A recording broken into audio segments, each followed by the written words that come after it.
కాగజ్ నగర్ అంటేనే గుర్తొచ్చేది Kagaz paper Sirpur SPM. SPM ఎక్కడున్నది? కాగజ్ నగర్ ఉన్నది. కాగజ్ నగర్ వాళ్ళకి ఏమన్నా ఉపాధి దొరుకుతున్నాయి అలా? లేదు. ఎందుకు? ఇప్పుడు మన సుమిత్ భాయ్ చెప్పిండ్రు, మీరు అందరు చెప్పారు. ఎందుకంటే మనం ప్రశ్నిస్తలేము, క్వశ్చన్ చేయడం మర్చిపోయినాము. క్వశ్చన్ చేస్తేనే కదా మన ప్రాబ్లమ్స్ అనేది తెలిసేది. ఇక్కడ ముందుకు రాగానే నేను ఏమనుకున్నా అంటే మీ అందరితో ఇంటరాక్ట్ అయిన తర్వాతనే నేను మాట్లాడదాం అనుకున్నా. ఎందుకంటే నేను కూడా పాత ఆదిలాబాద్ జిల్లాకు చెందినోండే. నేను చదువుకునేటప్పుడు కూడా ఆదిలాబాద్ జిల్లా అంటే వెనుకబడ జిల్లా అనేటోళ్ళు. 10 సంవత్సరాల 15 సంవత్సరాల కింద ఆదిలాబాద్ జిల్లా అంటేనే భయపడేటోళ్ళు. నేను సింగరేణి బిడ్డని. నేను సింగరేణిలో చదువుకున్నా, తర్వాత డాక్టర్ అయినా, కరీంనగర్ లో ప్రాక్టీస్ చేస్తున్నా. నాకేమన్నా ప్రాక్టీస్కి ఏమైనా ఇబ్బంది ఉన్నదా? ఏం లేదు.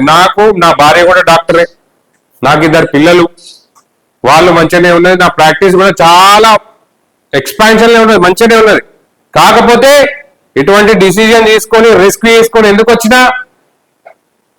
ఎందుకంటే మీ అందరి కోసం, మన అందరి కోసం, గ్రాడ్యుయేట్స్ యొక్క సమస్యల కోసం కొన్ని సంఘటనలు చాలా కదిలి వేశాయి. ఏంటంటే హాస్పిటల్ చాలా మంది కూడా వర్క్ చేస్తూ ఉంటారు. పట్టభద్రులు, గ్రాడ్యుయేట్లు, పోస్ట్ గ్రాడ్యుయేట్లు కూడా పనిచేస్తారు. ఎందుకు పనిచేస్తున్నారు? హాస్పిటల్లో మళ్ళీ ఇంకేం పని చేస్తున్నారు వాళ్ళు? యూరిన్ బ్యాగ్ చేంజ్ చేయడం, డైపర్ చేంజ్ చేయడం. ఎందుకు? ఉద్యోగ అవకాశం లేకపోవడం వల్ల పట్టభద్రులు పడుతున్నారు. పట్టభద్రులు వాళ్ళ స్థాయిని తగ్గించుకొని పనిచేస్తున్నారు. అన్న చెప్పాడు ఇంతకుముందు, ఇంట్లో తినడానికి తిండి లేదన్నారు. ఇది బాట కాదు, సత్యం. అది మంత్ ఎండ్ అయితేనే చూడాలి. మంత్ ఎండ్ అయితేనే మనకు వచ్చిన జీతం అయిపోతుంది. ఇక లాస్ట్ 5 నుంచి 10 రోజులు అయితే ఇక కష్టపడాల్సి ఉంటుంది. ఇక ఇక్కడ తెచ్చుకోవాలన్నా, అక్కడ తెచ్చుకోవాలన్నా, ఉప్పు తెచ్చుకోవాలన్నా, పప్పు తెచ్చుకోవాలన్నా, అది అనుభవించడానికే తెలుస్తుంది.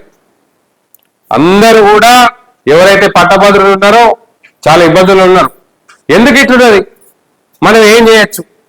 డాక్టర్ సాబు వచ్చిండు కరీంనగర్ నుంచి, డాక్టర్ బండారి రాజ్ కుమార్ అంట. ఆయన వచ్చిండు. ఎందుకు వచ్చిండు? ఆయన చూద్దాం అన్నట్టే వచ్చినట్టున్నారు. అసలు ఆయన ఎట్లుంటారు? చాలా మంది మీకు ఫోన్ చేసి సార్ మిమ్మల్ని చూడాలని ఉన్నారు సార్ అన్నారు. మీతో అదే మాట్లాడాలని కూడా సార్ మిమ్మల్ని చూస్తే మంచిగా ఉంటుంది. ఇక డాక్టర్ సాబ్ పట్టభద్రులు ఎమ్మెల్సీ ఎలక్షన్ లో కంటెస్ట్ చేస్తుండట. ఆయన మిమ్మల్ని ఒక 60 years రిటైర్డ్ టీచర్ నాకు ఫోన్ చేసి డాక్టర్ సాబ్ మిమ్మల్ని చూడాలని ఉన్నది, మా ఏరియాకి రండి అన్నారు. ఆసిఫాబాద్. ఖచ్చితంగా సార్ ఇవాళ ఈవినింగ్ అటే పోతున్నా, వస్తున్నా అని కూడా చెప్పిన. సో మధ్యలో కాగజ్ నగర్ని విజిట్ చేయడం జరిగింది. సో ఇప్పుడు ఏంటంటే పట్టభద్రుల ఎమ్మెల్సీ ఎలక్షన్స్ అసలు ఏంటివి? చాలా మందికి కూడా లాస్ట్ 2018 వరకు కూడా అవగాహన లేదు. అసలు పట్టభద్రుల ఎమ్మెల్సీ ఎలక్షన్స్ వస్తున్నాయే పోతున్నాయి అన్నట్టుండేది. అసలు దీనివల్ల ఏమవుతుంది? దీనివల్ల ఏమైనా మాట్లాడతామా? ఇదేమన్నా మన ఎమ్మెల్యేనా, ఎంపీయా, ఏంటిది?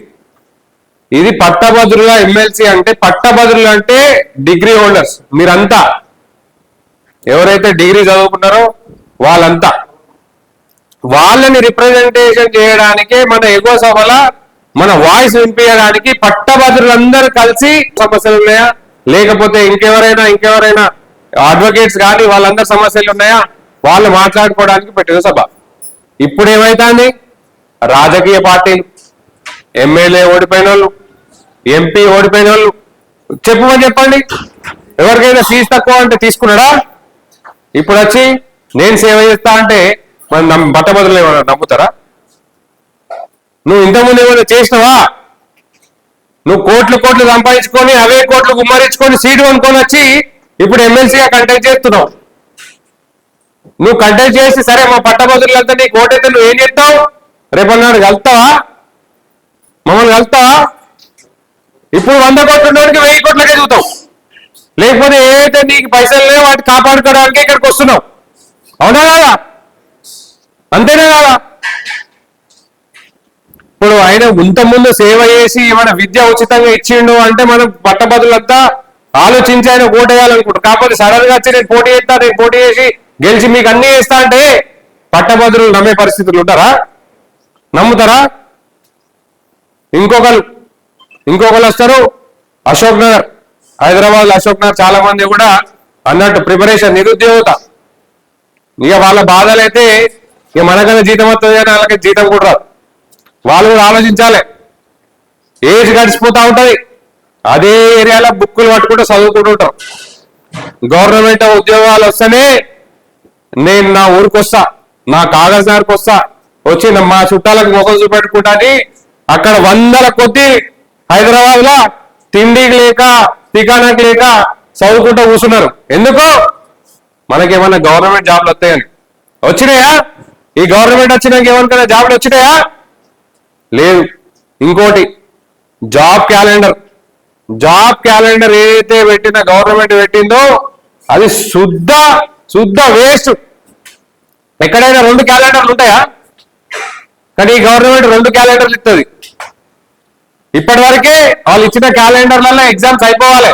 మొన్న కూడా రాసిరు, అందరు గ్రూప్స్ ఎగ్జామ్స్ రాసిర్రు. అది ఎవరు పెట్టింది? అది పాత గవర్నమెంట్ పెట్టింది. నువ్వు కొత్తగా ఏమైనా వేసినావా?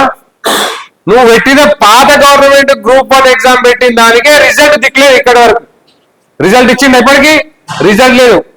గ్రూప్ 1 రిజల్ట్ లేదు. మళ్ళీ వచ్చాడు అంటాడు, నేను 55,000 ఉద్యోగాలు ఇచ్చినా, నేను గవర్నమెంట్ లోపలికి వచ్చినాక 55,000 ఉద్యోగాలు ఇచ్చిందని చెప్పిండు. ఇచ్చిండ 55,000 ఉద్యోగాలు? ఆ ఉద్యోగాలు చెప్పుకుంటా విజయోత్సవ సభలు చెప్తుర్రు. అవన్నీ దొంగ సభలు, దోపిడి సభలు. ప్రతి ఒక్క నిరుద్యోగి కూడా ఆలోచించండి. వాళ్ళు ఇచ్చింది ఏం లేదు. మనకు 15,000 జాబులు ఇచ్చిండ్రు, గవర్నమెంట్ జాబులు ఇచ్చి మేము 55,000 ఇచ్చినాం మేము అని చెప్పుకుంటూ డబ్బా కొట్టుకుంటా విజయోత్సవ సభలు పెడతారు. ఇది నమ్మే పరిస్థితులు ఉన్నారు ఎవరన్నా? నమ్మకండి. ఇవన్నీ ఉత్తమాటలు. ఏదైతే ఈ ప్రభుత్వం నిరుద్యోగుల మీద ప్రభుత్వం ఏర్పడి మొత్తం నిరుద్యోగ లోకాన్ని మోసం చేసింది. మేము జాబ్స్ ఇస్తా అన్నారు, ఇయ్యలేదు. గ్రూప్స్ ఎగ్జామ్ పెడతా అన్నారు, పెట్టలేదు. ఇక పెడతారా? సప్పుడు లేదు. వాళ్ళన్నీ వేరే పంతన. వాళ్ళు ఏదన్నా రావాలి, ఒక హైడ్రా అనాలి, కథం దాన్ని డైవర్ట్ చేయాలి. రేపు రావాలి సినిమా అంటారు, అదే డైవర్ట్ చేయాలి. అంతే తప్ప వీళ్ళు చేసింది ఏం లేదు. శుద్ధ సున్నా వాళ్ళు చేసింది ఏం లేదు. జాబ్ క్యాలెండర్ విషయంలో నిరుద్యోగులు చాలా ఆగ్రహం ఉన్నారు. ఎందుకంటే వాళ్ళు చెప్పిన వాగ్దానం ఏ ఒక్కటి కూడా వాళ్ళు పూర్తి చేయలేదు. ఎందుకు పూర్తి చేయలేదు? ఎందుకు? ఎవరైనా అడుగుతారా? నిరుద్యోగులు మనకి గొంతుగా మీరు ఇక్కడికి వెళ్ళి నేను ఇక్కడికి వెళ్ళి మాట్లాడితే అక్కడ రీచ్ అవుతుందా? రేపటి నాడు ఇదే కాంగ్రెస్ అభ్యర్థి పోయాడ కూర్చుంటే మన ప్రాబ్లమ్స్ మాట్లాడతాడా? చెప్పండి. మన యొక్క సమస్యలు లేవనెత్తుతాడా? లేవనెత్తాడు. ఏం చెప్పాడు? అదే గవర్నమెంట్ అంటాడు. మన వాయిస్ అనేది పోవాలి. మనం ఏమైనా చెప్పాలంటే అక్కడ దాకా పోవాలి కదా. ఇంతకుముందు అన్న చెప్పిండు, మనం ఇట్లా కొడితే పోతుందా? చూస్తతో గట్టి కొడితేనే పోతుంది. అది ఎవరు కొట్టాలి? మీరందరూ కొట్టాలి. ఏ రూపకంగా? ఒక మనిషి రూపకంగా, నా రూపకంగా మీరందరూ కూడా నాకు ఓటేసి అక్కడ పంపిస్తే, నా గొంతుకు అక్కడ నిలబడితే ఖచ్చితంగా మన ఏరియాకి ఖచ్చితంగా మనం న్యాయం చేసేటోళ్ళం అవుతాం. కాగజ్ నగర్, ఆసిఫాబాద్ అంటేనే వెనుకబడ్డ ఏరియా. దీన్ని పట్టించుకునే నాదుడే ఉంటాడు. ఇటు రావాలంటేనే భయం. చాలా అద్భుతమైన రోడ్లు ఉన్నాయి, అయినా సమస్యలు చాలా ఎక్కువ. ఇక్కడ చాలా మంది కూడా నిరుద్యోగులు ఉద్యోగం లేక డైవర్షన్ పోయి డ్రగ్స్ అడిక్షన్ రావడం, డ్రగ్స్ తోని ఇబ్బంది పడడం, ఇవన్నీ కూడా ఇక్కడ ఉన్నాయి. ఇటువంటి సమస్యలు ఎందుకు వచ్చినాయి? నిరుద్యోగత వల్ల. సో నిరుద్యోగుల వల్ల అంటే ఇప్పుడు సరే గవర్నమెంట్ జాబ్స్ ఎంతవరకు ఉన్నాయో వాళ్ళు ఏమైనా రిక్రూట్ చేస్తున్నారా? దాన్ని వేగవంతం చేసే విధంగా నేను ఖచ్చితంగా పొట్లాడతా. ఇంకోటి అనుకున్నాం మనం ప్రైవేట్ టీచర్స్ వాళ్ళదైతే ఇక వాళ్ళు చెప్పలేని బాధ. ఏదైతే ఇప్పుడు ఇంకా మీకు రాలే, ఇక్కడికి కాసారికి ఇంకా టచ్ కాలేదు. రేపటి నాడు కూడా వస్తాయి కార్పొరేట్ విద్యా సంస్థలుగా. కార్పొరేట్ విద్యా సంస్థల వల్ల ఎవరు బాగుపడతారండి? ఎవరు బాగుపడతారు? చదువుకున్న పిల్లడు బాగుపడతాడా, లేకపోతే అట్లా చెప్పే పంతులు బాగుపడతాడా? కాగజ్ నగర్ నుంచి వాయిస్ పోతలేదు. కాగజ్ నగర్ నుంచి మాట్లాడేటోళ్ళు లేడు. దేని గురించి? ఈ విద్య గురించి కానీ వైద్యం గురించి కానీ కొట్లాడతారు. కొట్లాడితే వాళ్ళు తీసుకొస్తారా? ఒక గొంతుక సరిపోతుందా? ఒక 10 గొంతుకలై మనం గట్టిగా వినిపిస్తే శాసన మండలిలో మన వాయిస్ పోతుంది. పోయినప్పుడు మన ఏరియాకు ఒక లాభం జరుగుతుంది. సో మీరందరూ కూడా పట్టభద్రులు ఆలోచించండి. ఈ 25 ఉన్నారు. కాంగ్రెస్ పార్టీ పైసలు కమ్మింది, బీజేపీ పార్టీ అభ్యర్థి వాళ్ళు తెలియదు. ఇంకొక ఆయన ఏదో బీఎస్పీ పార్టీ అట, ఆయన బుక్లు అమ్ముకుంటాడట హైదరాబాద్ లో. ఎవరైతే మీకు అండగా ఉండి మీ గొంతుకగా శాసన మండలిలో వినిపిస్తారో వాళ్ళని పంపించండి. నన్ను చెక్ చేయండి. నేను ఒక వైద్య వృత్తిలో ఉన్నోండి, ఒక డాక్టర్ని. నాకేమో కోట్ల ఇన్స్టిట్యూషన్స్ అయితే ఏం లేవు. నాకున్న ఒక చిన్న హాస్పిటల్. ఇప్పుడు నేను ఉండలేను కాబట్టి వాళ్ళు ఎవరు అత్తలేరు కూడా. నేను మొత్తం మీకోసమే బయటకు వచ్చినాను. మా డాక్టర్లు మమ్మల్ని నమ్మిండ్రు, తెలంగాణ మెడికల్ కౌన్సిల్ పంపించారు అత్యధిక మెజారిటీతో.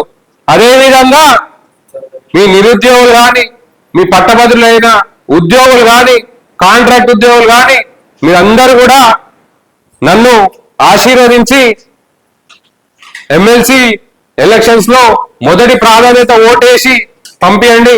ఖచ్చితంగా మీ యొక్క గొంతుకగా అక్కడ మన వాయిస్ అనేది వినిపిస్తా. ఇక్కడ కాగజ్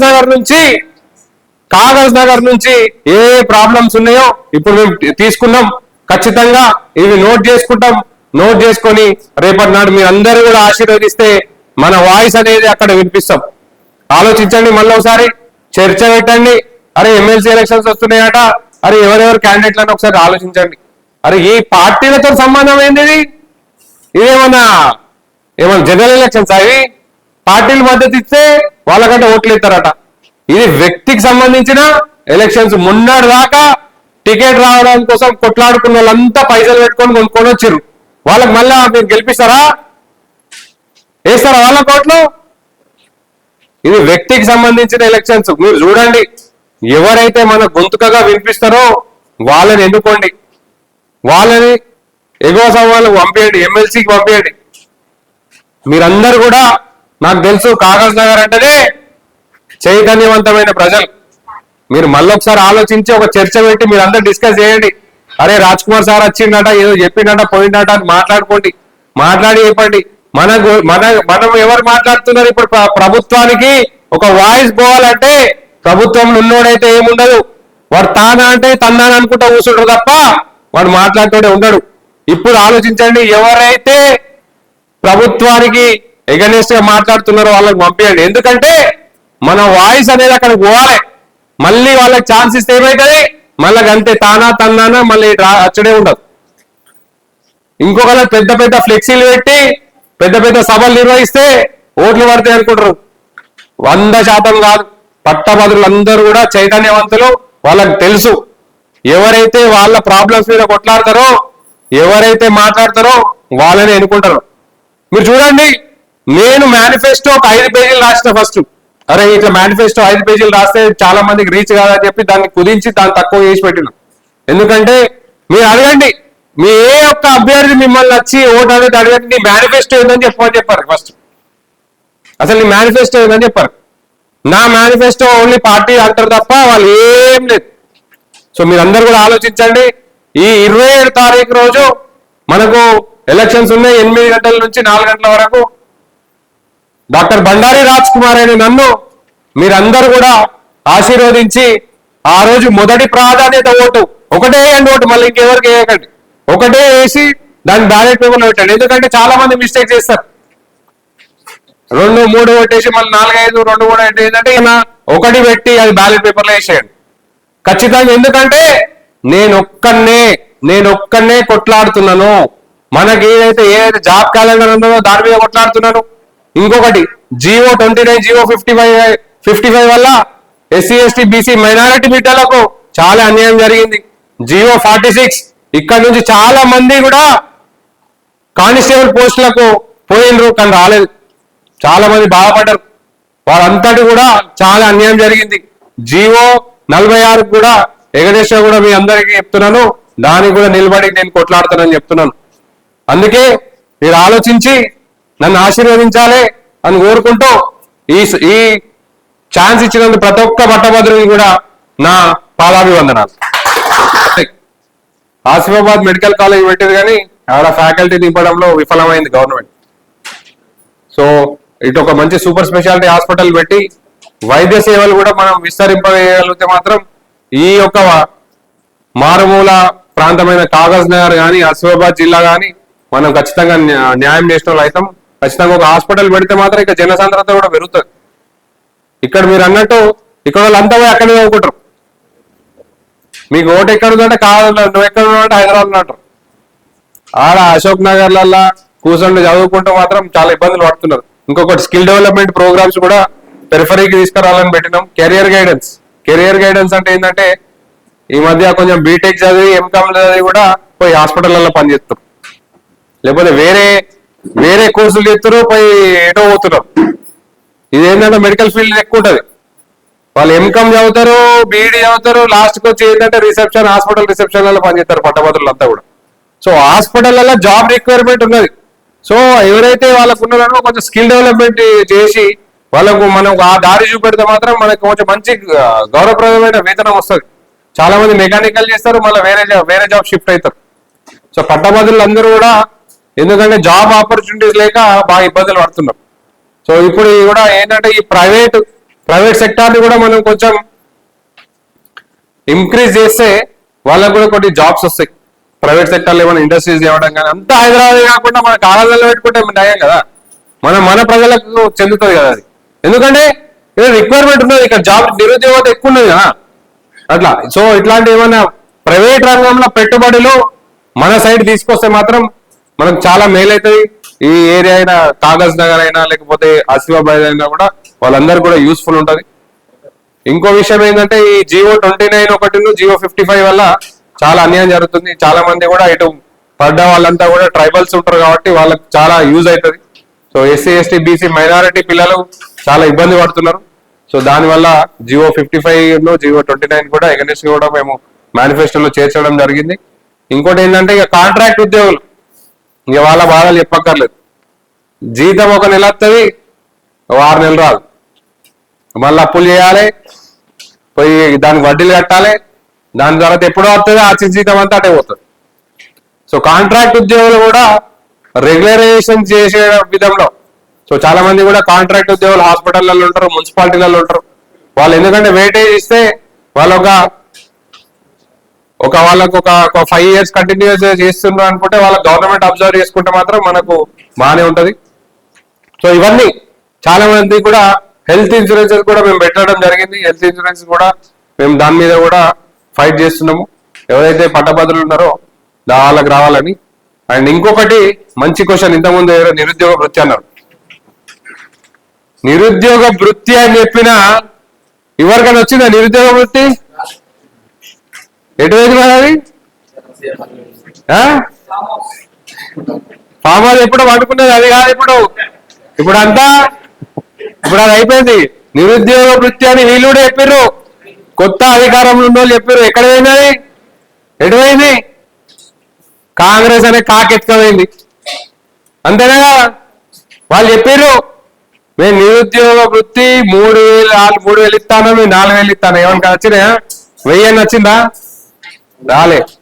నేను చెప్పేది ఏంటంటే నిరుద్యోగ వృత్తి అంటే చాలా తక్కువ. అది ఆలోచించండి. 3,000 ఏం సరిపోతాయి? 4,000 ఏం సరిపోతాయి? ఒక కార్పొరేషన్ పెట్టండి, నిరుద్యోగ కార్పొరేషన్ పెట్టండి, నిధులు ఇవ్వండి. నిధులు ఇచ్చి వాళ్ళకు 1,00,000 ఇవ్వండి అండి. 3,000 4,000 ఏం సరిపోతాయి? ఇయర్లీ 1 lakh ఇవ్వండి. నిరుద్యోగ బంధు పెట్టండి. అన్ని బంధులు వచ్చినాయి కదా, దళిత బంధు అన్నారు, రైతు బంధు అన్నారు, నిరుద్యోగ బంధు. నిరుద్యోగులు ఏమన్నా అన్యాయం చేసిరా? వాళ్ళ ప్రాబ్లమ్స్ కూడా ఉన్నాయి కదా, వాళ్ళకి ఇవ్వండి. వాళ్ళకి ఇస్తే 1,00,000 రూపాయలు రుణం ఇస్తే వాళ్ళు చదువుకునడమో లేకపోతే మెటీరియల్ కొనుక్కోవడమో లేకపోతే కోచింగ్ తీసుకోవడమో వాళ్ళకైతే ఉపయోగం అవుతాయి కదా. 3,000 4,000 ఇస్తే ఏం సరిపోతాయి? ఇప్పుడు 1,00,000 ఇవ్వండి ఒక సంవత్సరానికి. ప్రిపేర్ అవుతారు, పోయి హైదరాబాద్లో ప్రిపేర్ అవుతారా లేకపోతే ఇక్కడ ప్రిపేర్ అవుతారా, వాళ్ళ ప్రిపరేషన్ యూజ్ చేసుకుంటారు. అదే పెట్టినాం 5,000 కోట్లతోని కార్పొరేషన్. అన్ని కార్పొరేషన్లు వస్తాయి కానీ నిరుద్యోగ కార్పొరేషన్ అనేది మాట్లాడరు. ఎందుకు? ఈ ఐడియా రాలే వాళ్ళకి. వీళ్ళు కూడా అరే ఏమో నిరుద్యోగులు కూడా అరే ఓట్లు ఇస్తారా అన్నట్టుంది వాళ్ళు కూడా. ఈసారి మన వాయిస్ వినిపియండి.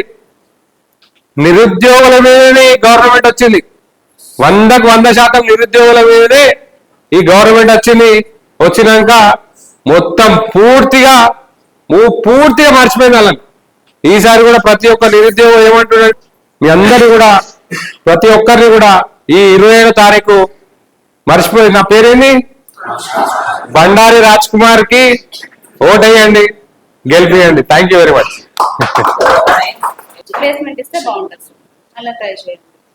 ఇప్పుడు హైదరాబాద్కు అక్కడికి ఇక్కడికి వెళ్ళి మేము చేయలేం కదా, హౌస్ వైఫ్ ఉంటారు, ఇక్కడ పిల్లలు లైఫ్ ఇక్కడే ఉంటుంది. సో వాళ్ళకి బయటకు వెళ్ళి చేసేంత ఉండదు. సో ఇక్కడే ఉన్న ఏరియాలు ఉన్నాయి.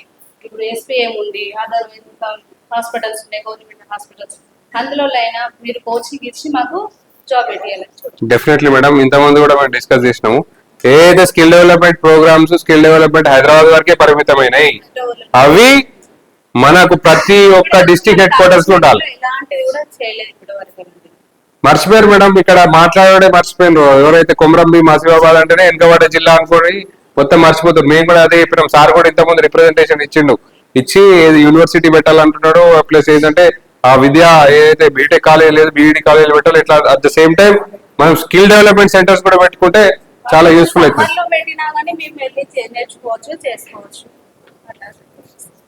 Sure madam, definitely. అంతే. కానీ చదువుకున్న డిగ్రీ అయింది సార్, నాకు ఏ జాబ్ లేదు, ఏది లేదు. స్కూల్లోకి వెళ్ళి చెప్దామన్నది బీడీ కావాలంటారు, పీజీ కావాలంటారు. మేము చదివేంత స్తోమత లేదు, మరి నేను ఎడికి చదవాలి సార్. మేము కూలి చేసుకొని బతికేటాం. మాకేదన్నా మీరు మీ సహాయంతో ఏదన్నా మీరు మా అన్నయ్యని గెలిపించి ఏదైనా చేయండి సార్. మా అన్నయ్య మా గరీబోళ్ళకు ఏదైనా సహాయం చేస్తారు. గ్రూప్స్ ఎగ్జామ్స్ అందరు ప్రిపేర్ అవుతుంటారు. గ్రూప్ 1, గ్రూప్ 2, గ్రూప్ 3, గ్రూప్ 4 పట్టభద్రులు వాళ్ళకి ఏంటంటే ఒక మెరిట్ స్టూడెంట్ ఉంటాడు, ఆయన గ్రూప్ 1 కొడతాడు, అన్ని రాస్తారు, ప్రతి ఒక్కరు కూడా అన్ని రాస్తారు. గ్రూప్ 1 రాస్తారు, గ్రూప్ 2 రాస్తారు, 3 రాస్తారు, 4 రాస్తారు. సో రీల్ ఇన్వెస్ట్మెంట్ వల్ల ఏమవుతుందంటే హపజాడస్ అంటే ఏమి అంటే ఈ గ్రూప్ 4 లో వచ్చిన జాబ్ కూడా గ్రూప్ 1 అయినా తీసుకొని ఈ గ్రూప్ 4 వదిలేసి గ్రూప్ 1 పోతాడు. అప్పుడు ఏమైతుంది, ఇక్కడ ఖాళీ ఇట్లనే ఉంటుంది. సో దానివల్ల కూడా ఖాళీలు ఏర్పడుతున్నాయి. సరే, మళ్ళీ ఏం చెప్తుంది గవర్నమెంట్, ఈ ఖాళీని మేము ఫిల్ చేస్తాం, ఎప్పుడు నోటిఫికేషన్ వేయాలి, మళ్ళీ తీసే వరకు ఏంటవుతుంది, ఇప్పుడు నోటిఫికేషన్ తీసే వరకు 4-5 సంవత్సరాలు అవుతాయి. అట్లా కాకుండా రీలింక్విష్మెంట్ పద్ధతిలో మనము గ్రూప్ 1 తీసుకున్నాడు అనుకుంటే వాళ్ళకి ఇక 3, 4, 5 తీసుకోవడానికి అవసరం లేదు. ఎందుకంటే అది హైయెస్ట్ జాబ్. గ్రూప్ 1 జాబ్ అనేది హైయెస్ట్ జాబ్ కాబట్టి వాళ్ళు గ్రూప్ 1 జాబ్ తీసుకున్నారు అంటే మళ్ళీ వాళ్ళు 2, 3, 4 వరకు చూడాల్సిన పని లేదు, వెనుక చూడొద్దు. అందుకని first group 1 exam, group 1 result ఇచ్చేస్తే వాళ్ళు అందులో వెళ్ళిపోతారు. ఫిల్ అయిపోయిన తర్వాత గ్రూప్ 2 ఇవ్వాలి, దాని తర్వాత 3 ఇవ్వాలి, 4 ఇవ్వాలి. అప్పుడు ఏమవుతుందంటే గ్యాప్స్ అనేది ఫిల్ కాకపోతే ఇంకొన్ని ఉద్యోగాలు మాత్రం మిగిలిపోయి ఉంటాయి. మనం క్రియేట్ చేయగలుగుతాం. సో ఇది సార్, ఏదైతే గవర్నమెంట్ జాబ్స్ మనం అనుకుంటే ఆ గవర్నమెంట్ జాబ్స్ రీలింక్విష్మెంట్ పద్ధతిలో ఫిల్ చేస్తే మాత్రం వేగవంతంగా కొన్ని గవర్నమెంట్ ఖాళీలు అనేటివి ఉండవు. ఇంకొక రంగం ప్రైవేట్ రంగం పెట్టుబడులన్నీ కూడా మనకు గ్రామీణ ప్రాంతంలో కానీ లేకపోతే పెరిఫరీ డిస్ట్రిక్ట్ హెడ్ క్వార్టర్స్ లో కానీ, మన ఆసిఫాబాద్ లో కానీ, కాగజ్ నగర్ లో కానీ పెడితే మనకు కొంతవరకు గౌరవప్రదమైన వేతనంతో విత్ జాబ్ సెక్యూరిటీ ఇవ్వడానికి ఆస్కారం ఉంటుంది. సో ప్రైవేట్ రంగం పెట్టుబడులు పెరిఫరీ ఈ గ్రామీణ ప్రాంతాల్లో, ఇంకొకటి ఏంటంటే గవర్నమెంట్ జాబ్స్ నోటిఫికేషన్స్ కానీ వేరేవి అన్ని కూడా వేగవంతం చేయడంలో మనం మాత్రం ఖచ్చితంగా నిరుద్యోగ నిర్మూలన మాత్రం చేయగలుగుతాం. సో ఈ రెండు, ఒకటి ఏంటంటే గవర్నమెంట్ జాబ్స్ ని రిక్రూట్మెంట్ ని వేగవంతం చేయడం, ఇంకోటి ప్రైవేట్ రంగంలో పెట్టుబడులు గ్రామీణ ప్రాంతాలకు తీసుకురావడం. సో దీనివల్ల మన జాబ్ క్రియేషన్స్ అనేవి చాలా అద్భుతంగా మనము రిజల్ట్ చూపెట్టచ్చు దీంట్లో.